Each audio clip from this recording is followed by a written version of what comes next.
We live in a world where political violence is becoming more prevalent, like the recent assassination of Charlie Kirk. We also see increasingly divided and radicalizing trends in politics. Moderate politics is increasingly becoming more and more a thing of the past, and the supporters of all political movements are demanding more radical positions from their representatives. Now, you would ask yourselves naturally, why is all this happening? Why does it seem that the world is getting crazier and crazier as time passes? Well, today we will learn about the answer to that very important question. And the answer is to be found in a theory called the dim hypothesis, given by the philosopher Leonard Peikoff.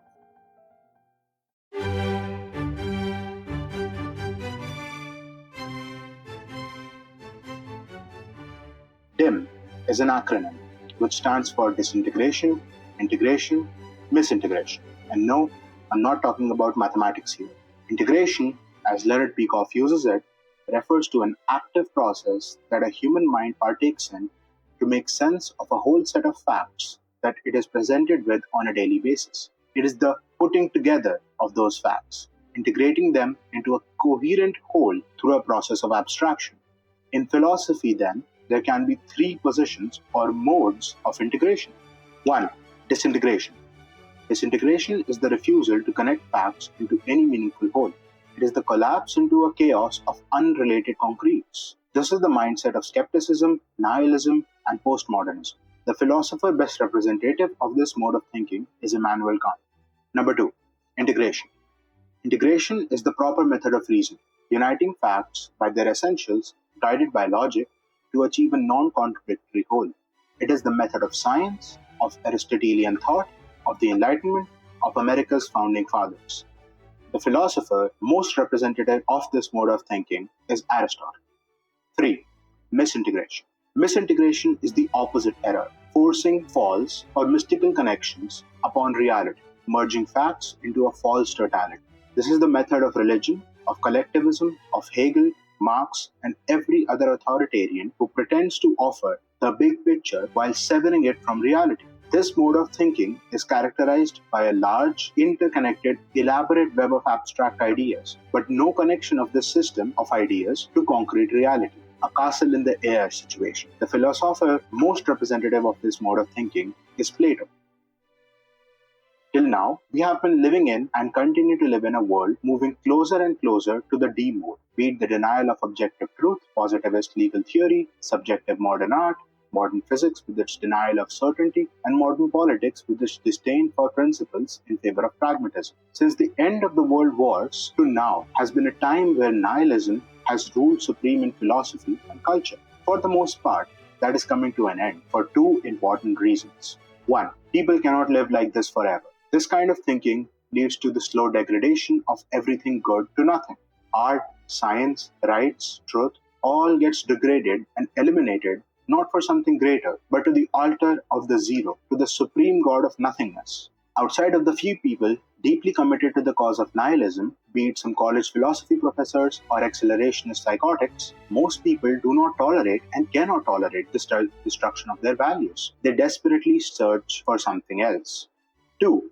There has been a revival of Aristotle with the philosophy of objectivism, given by Ayn Rand, and the I mode of thinking, displaced by Kant, has made a revival and now stands, at least in its theoretical substance, the superior force among the three. However, the Aristotelian remnant is still numerically small compared to the Kantian and Platonic elements in society. So, Kant is dead, both in technical philosophy, by objectivism, and in the psychological response, the fruits of his philosophy elicit in people, and various different groups circle around his corpse to replace their mode of thinking as the dominant one.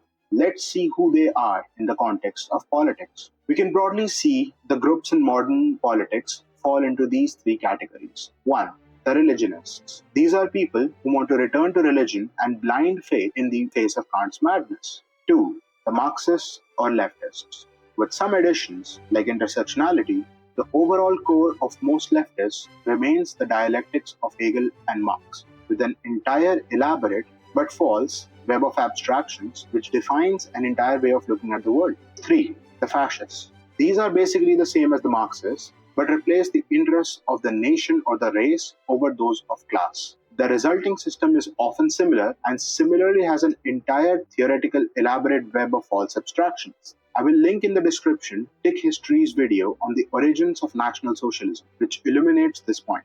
All three of the above are of the M category, essentially Platonists, but despite their similarity of mode of thinking, they do hold significant enmity towards each other, and all view the other as fundamentally evil, even if they share many of the same core philosophical ideas. And all of them, being collectivists and authoritarians, they do resort to political violence against each other and against others as well. This is what would explain, say, the recent shooting of Charlie Kirk, who himself was a rather moderate member of the religionist camp with some nationalistic ideas, but was seen as a mortal danger by a member of the leftist camp for his advocacy of his views. And as that philosophy holds words to be violence, the shooting of him was nothing but an act of self-defense for the murderer in question. A possibility of reprisals for this from the religionists or the fascists remains now a very reasonable possibility for the exact same reasons.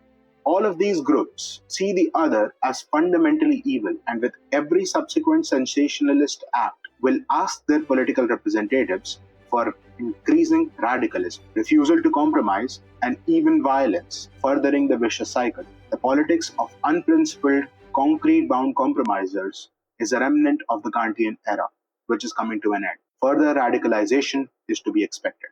Another alternative, a real alternative to both Plato and Kant, is objectivism, a philosophy discovered by Ayn Rand and the final and long-needed completion of Aristotle. With Rand giving a new rational philosophy which answers and displaces Kant, we now have a re-emergence of the I mode of thinking, with the possibility of a re-emergence of rational ethics, rational science, with its unprecedented technological progress, of respect of natural rights of man, with its unprecedented economic prosperity, and of great art, of a culture of never-before-seen greatness. This is because objectivism has as its guiding principle the primacy of existence. They do not begin with I want, but with it is. All other alternatives present are in some way dependent upon the opposite approach, the primacy of consciousness, be it divine or collective or personal. But consciousness is an ability to perceive existence, and thus cannot come before it. And so, objectivism, with its focus on existence as the primary, builds a philosophical structure grounded in reality and thus always corresponding to reality. This sets objectivism apart as the only philosophy which will be correct in its correspondence, predictions, and prescriptions about reality and what man should do. And as such, the wonderful results I listed above can be gained, but only from this kind of an approach.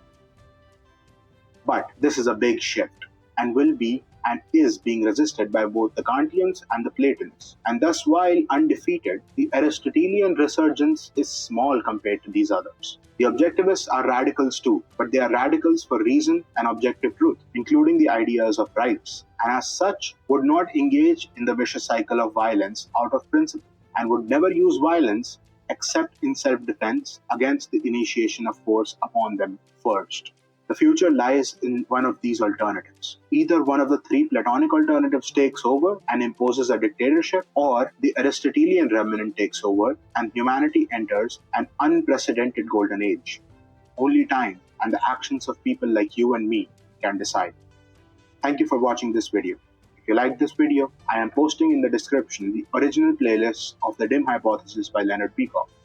I would highly recommend you go and watch these and learn this theory for yourself to better arm yourself in the struggle to come for the future of humanity.